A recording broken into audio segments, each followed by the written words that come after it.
Everyone, हाजिर हूँ मैं आपके सामने अपना page India rocks 2023 positive you and upbringing a life skill platform लेकर के।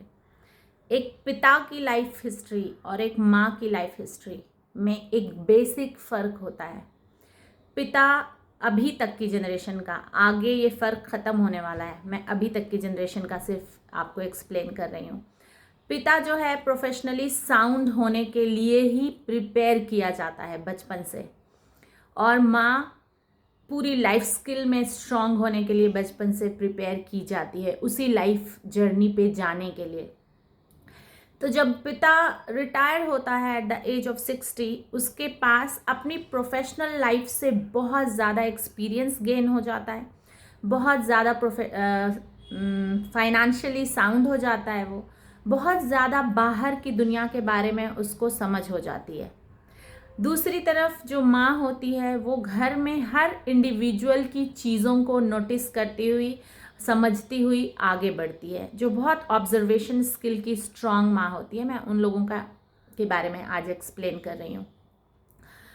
और सबको समझते समझते आखिर में माँ का एग्जिस्टेंस ये होता है बिल्कुल यूनिवर्स की तरह। वो सबको संभाल लेती है अपने अंदर, और फिर उसका जो दिल होता है वो यूनिवर्सल हो जाता है। वो अपने बेटे को भी बहुत इक्वली प्यार कर पाती है, अपनी बेटी को भी इक्वली प्यार कर पाती है, अपने शौहर को भी उनके हिस्से की समझ की परख उसमें होती है, अपने बाकी रिश्तेदारों के बारे में भी वो सब कुछ समझने लगती है। और जब ये हस्बैंड वाइफ रिटायरमेंट के बाद साथ में बैठते हैं तो उन दोनों के बीच ये बहुत बड़ा गैप दिखता है, फाइनेंशियल स्ट्रेंथ, विजडम का। हस्बैंड फाइनेंशियली बहुत साउंड होता है, लेकिन विजडम कहीं ना कहीं वाइफ की बहुत ज़्यादा हाई लेवल की हो जाती है, और फिर वहाँ पे बहुत दिक्कत आने लगती है रिश्तों में। तो यहाँ पे जो life skill as a subject introduce किया गया है वो हस्बैंड वाइफ के रिटायरमेंट के बाद जो बड़ा गैप दोनों के रिश्ते में आता है उसको ब्रिज करने के लिए बनाया गया है कि बीच बीच में आपको जब भी वक्त मिले, आप संडे को फैमिली डे मनाइए। ऑफिस आवर्स आप अपने दिन को 3-8 घंटों के स्लॉट में बांटिए।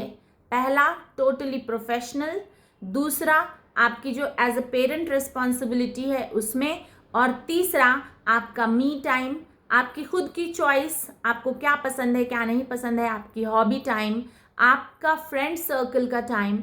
इन सब चीज़ों में डिस्ट्रीब्यूट करना सिखाया जा रहा है। मेल्स को भी, फीमेल्स को सिखाया जा रहा है नो योर सेल्फ, क्योंकि तुम अपना एग्जिस्टेंस ही लास्ट में खो देती हो, जिसकी फ्रस्ट्रेशन तुम्हें होती है जब तुम देखती हो कि सामने वाले को सबको अपना एग्जिस्टेंस पता है, मैंने ही खो दिया। एग्जिस्टेंस खोना बहुत बुरी बात नहीं होती है, लेकिन ये एक हाई लेवल के कंपैशनेट आदमी की बात है जो सबको समझ में नहीं आती। हम सब नॉर्मल बीइंग हैं, हम कोई यूनिवर्सल बीइंग अहम ब्रह्मास्मि नहीं है। तो हमारे लिए उस लेवल का लाइफ स्किल इंट्रोड्यूस किया गया है जहाँ पे हम अपने को सबके लिए समर्पित करने के बावजूद खुद को समझने की क्षमता अपने अंदर ग्रो कर सकें। और लाइफ स्किल का ये मोटो है कि आप यूनिवर्स को अपने अंदर समाने के बाद भी ये ना भूलें कि आपका भी अपना एक बहुत अच्छा और प्यारा सा ब्यूटीफुल वजूद है।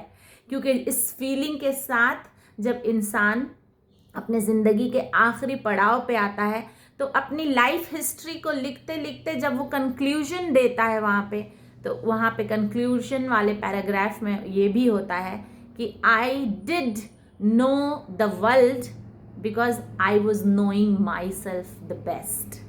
Keep blessing, stay blessed. जय हिंद।